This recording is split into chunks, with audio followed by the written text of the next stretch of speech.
The U.S. is getting ready to spring forward into daylight saving time, but we're doing it 3 weeks earlier this year, and that could cause some big problems for big business. Back in 1999, fears flared up over Y2K. In the year 2000, computer techs around the world rushed to prevent the change from messing up computer clocks. It didn't turn out to be a big deal, but Maggie Lake describes how this year's schedule switch could.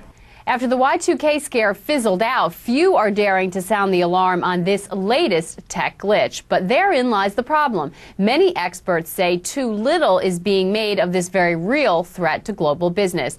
This saga began 2 years ago when the U.S. Congress passed an energy bill calling for an earlier daylight savings time. The goal was to cut down on energy usage by moving clocks forward on March 11th instead of April 1st.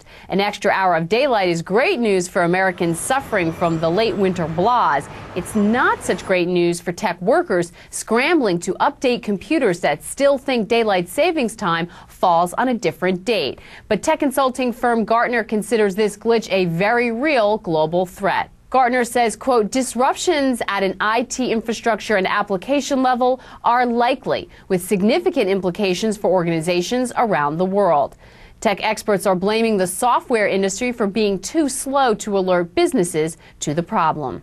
Banks have these huge relational databases that are going to take a tremendous amount of effort to deal with because it's their critical data, and they've only had, I think, something like 6 months or so to sort of get prepared for this.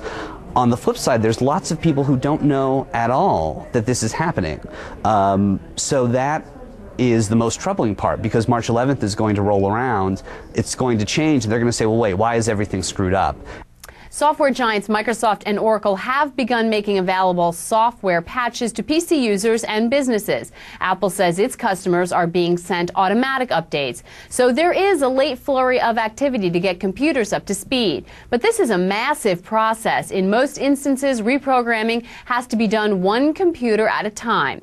Computers that aren't updated won't exactly run amok. Planes won't stop flying, and bank machines won't stop giving out cash.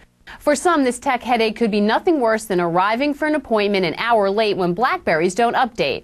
But for companies whose profits are measured in seconds, this could be a huge problem that could impact their bottom line. Maggie Lake, CNN, New York. Before we go, when you